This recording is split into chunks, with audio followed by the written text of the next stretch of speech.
Hello दोस्तों, स्वागत है आप सभी का मेरे YouTube channel study for success 7 में। दोस्तों, आज हम भारत में यूरोपीय कंपनी के आगमन की पृष्ठभूमि को समझने का प्रयास करेंगे। जैसे कि दोस्तों आप देख पा रहे होंगे, रोमन साम्राज्य के पतन के बाद यूरोप में सामंतवाद की स्थापना होती है तथा 14वीं-15वीं शताब्दी में पुनर्जागरण ने सामंतवाद को समाप्त करा तथा नई स्वतंत्र विचारधारा का दौर शुरू हुआ। तो दोस्तों हम समझते हैं सबसे पहले रोमन साम्राज्य से जुड़े कुछ तथ्यों को, फिर दैन हम समझेंगे सामंतवाद को और थोड़ा सा हम समझने का प्रयास करेंगे पुनर्जागरण को। ठीक है दोस्तों।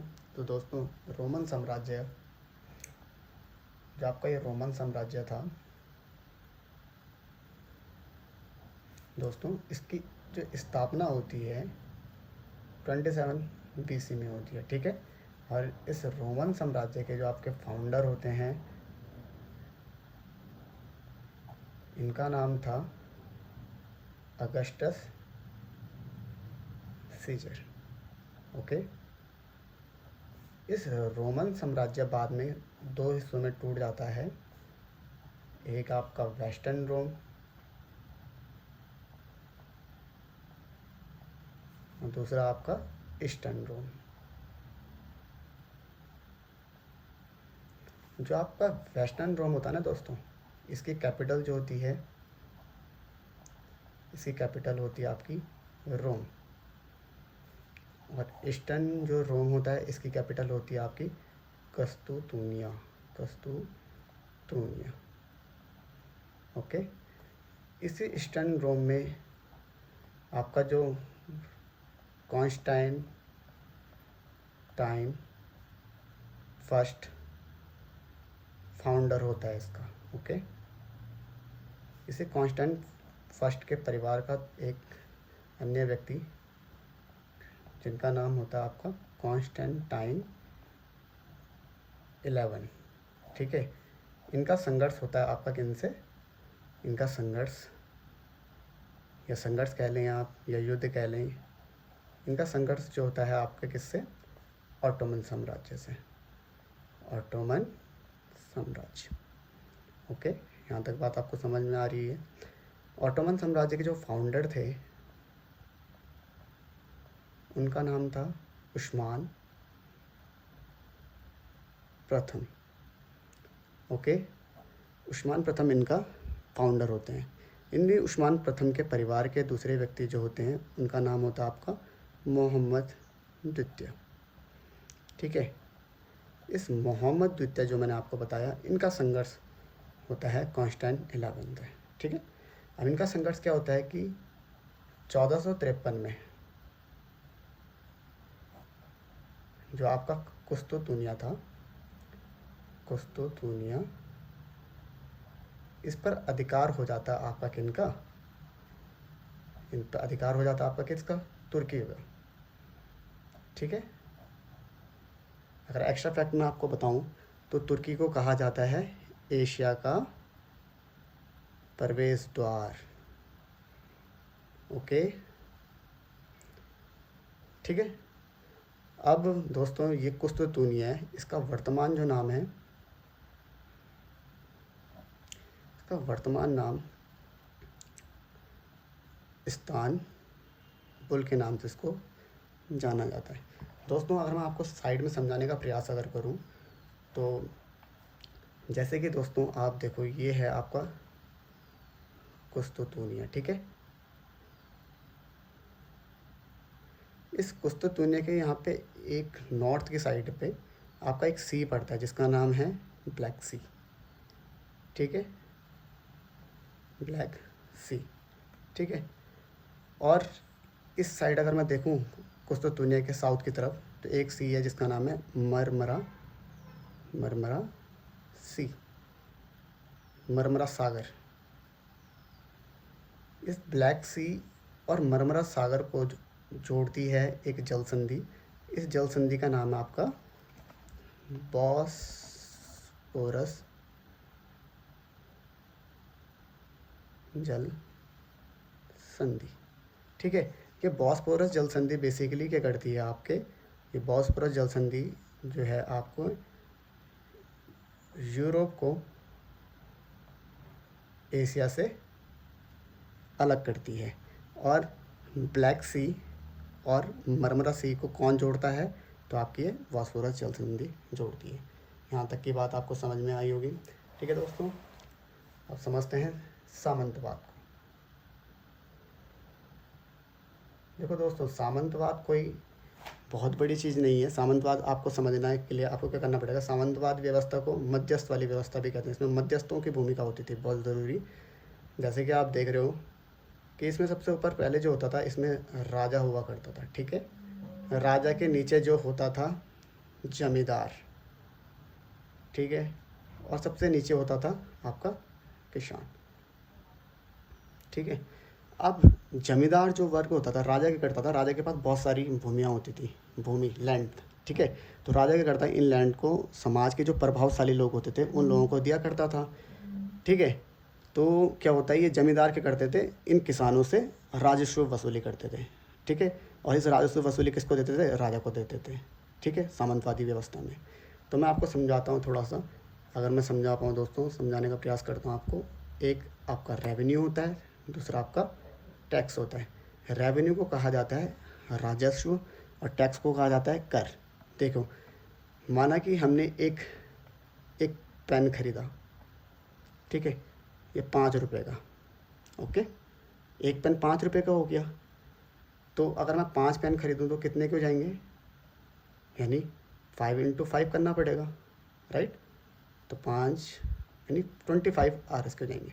अर्थात रेवेन्यू क्या होता है, कुल आय होती है किसी संस्था की, क्या होती है, कुल आय होती है। तो रेवेन्यू निकालने के लिए हम एक फॉर्मूला रख सकते हैं। रेवेन्यू क्या हो जाएगा आपका, कुल कीमत तथा वस्तु की संख्या, कि कीमत कितनी है और जितनी कीमत की वस्तुओं की वो और कितनी वस्तुएं हैं। ठीक है दोस्तों, आई होप आप समझ पाए हो। टैक्स, टैक्स का मतलब होता है कोई कर। जैसे सरकार आपसे लेती है, जीएसटी लेती है, इनकम टैक्स लेती है, ये आपके कैसे हैं, टैक्स होते हैं। ये अनिवार्य होते हैं गवर्नमेंट को देना। ठीक है, इतनी बात आपको समझ में आई। दोस्तों, जमींदार जो होता था ना सामंतवादी व्यवस्था में, ये जमींदार कभी भी उत्पादक नहीं होता था। ये भी कभी भी उत्पादन में महत्वपूर्ण भूमिका नहीं निभाएगा, ये याद रखना। ये आपके स्टेट पीछे जैसे एग्जाम में पूछा जा सकता है कथन में, कि जमींदार जो होता था वो उत्पादक होता था, कथन सत्य है या असत्य है। ठीक है दोस्तों, तो ध्यान रखना इस चीज़ को। सामंतवाद के बाद दोस्तों अगर मैं बात करूँ पुनर्जागरण की, ठीक है, तो पुनर्जागरण में दोस्तों हमें क्या समझना होगा। सबसे पहले मैं अगर एक्स्ट्रा फैक्ट में बोलूँ तो विश्व में सबसे पहले जो आपका पुनर्जागरण यानी रेनेसां जो होता है, वो हमें कहाँ देखने को मिला भाई, इटली में देखने को मिलता है। इटली में भी कहाँ पे, फ्लोरेंस शहर में। ठीक है, पुनर्जागरण के जो पिता कहे जाते हैं वो किन्हें कहा जाता है, पैट्रियार्क को। ठीक है, पैट्रियार्क को। पुनर्जागरण के जो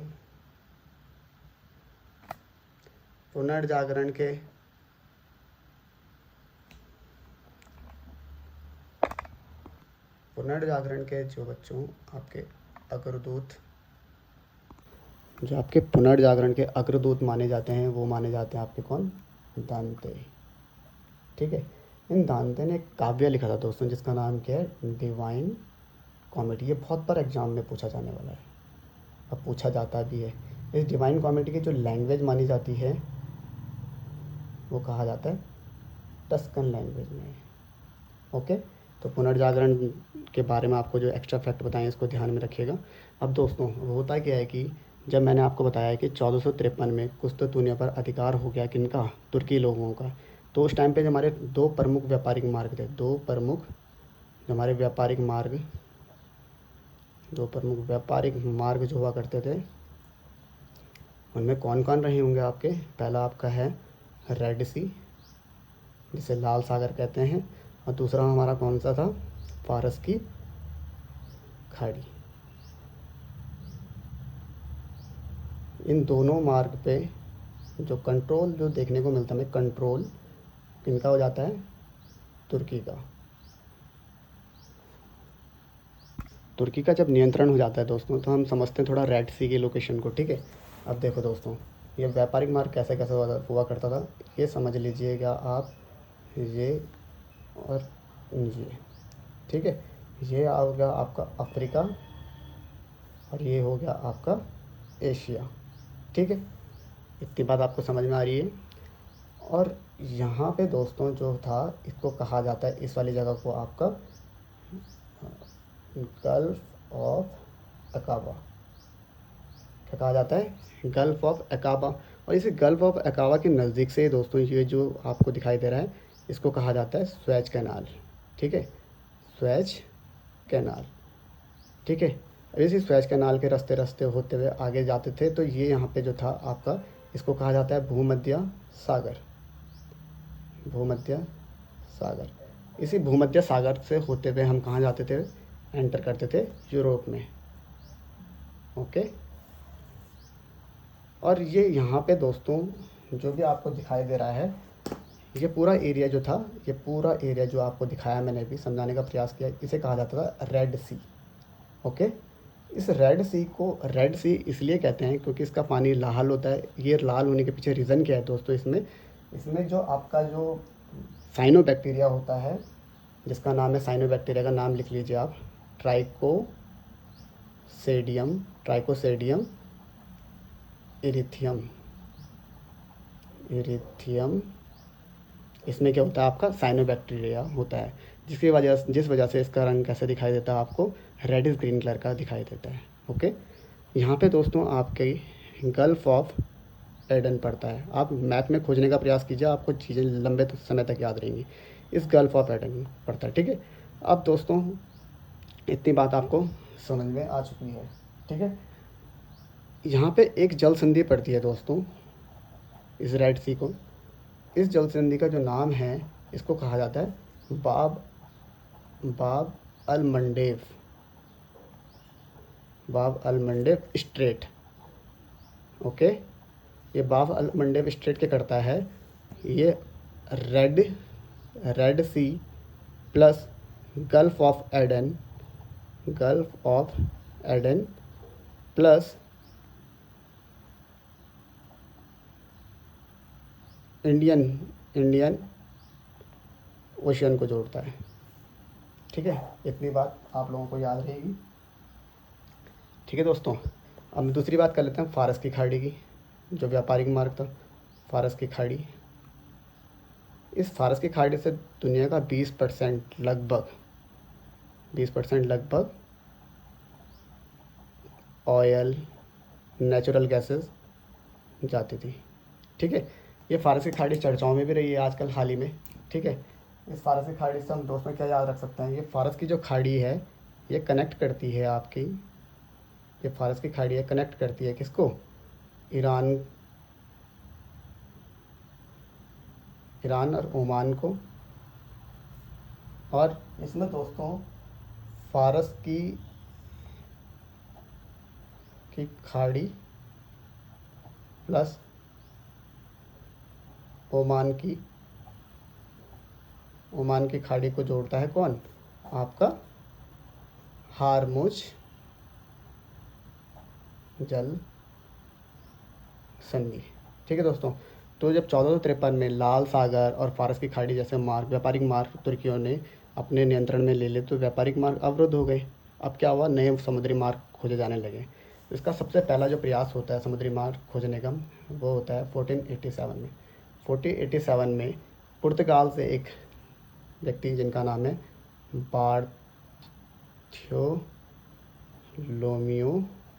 बार्थोलोमियो डियाज, ठीक है। यहाँ पे कहाँ पहुँचते हैं, ये केप ऑफ गुड होप तक आते हैं, ठीक है, समुद्री मार्ग के खोज में। आपको ये केप ऑफ गुड होप कहाँ पड़ेगा बच्चों, तो यह पड़ता है आपका अफ्रीका में। अफ्रीका में एक और केप इम्पॉर्टेंट है, जिसे आप एग्ज़ाम की दृष्टि से याद रख सकते हो, जिसका नाम है केप ऑफ अगोलास, केप ऑफ अगोलास, ठीक है। इस चीज़ को याद रखना बच्चा, ये भी कहाँ है, अफ्रीका में ही है, ओके। फिर दूसरा प्रयास 1492 में होता है दोस्तों, 1492 में आपके कौन, क्रिस्टोफर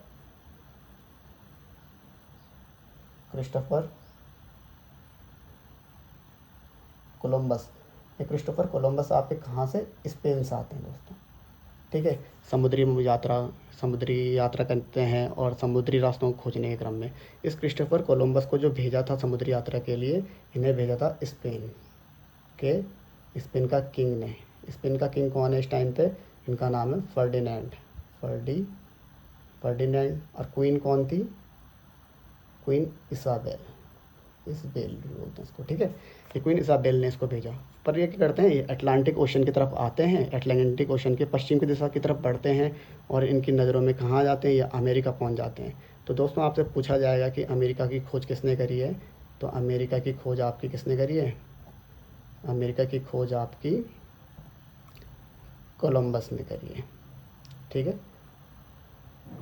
इसके बाद क्या होता है दोस्तों, कुछ टाइम बाद स्पेन और पुर्तगाल में समुद्री मार्गों को लेकर थोड़ा विवाद होना शुरू हो जाता है, जिस कारण याद रखना दोस्तों, बहुत इंपॉर्टेंट है एग्ज़ाम की दृष्टि से, 7 जून 1494 को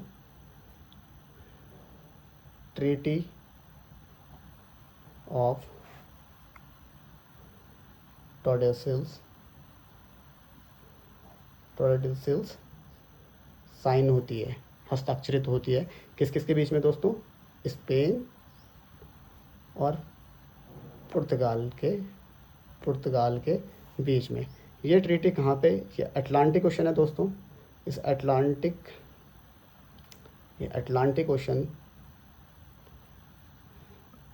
अटलांटिक ओशन में एक आइलैंड है जिसका नाम है केप वर्डे आइसलैंड। ठीक है, अब इस आइसलैंड में क्या हुआ, जो अटलांटिक ओशन का जो पश्चिम का हिस्सा था, ये पश्चिम का हिस्सा किसके कब नियंत्रण में आया, किसको मिला, स्पेन को मिला। ठीक है, और जो ईस्टर्न वाला एरिया जो था वो गया आपके पुर्तगाल के हिस्से में। ओके, अब 17 मई 1498 को, ठीक है, वास्को डी गामा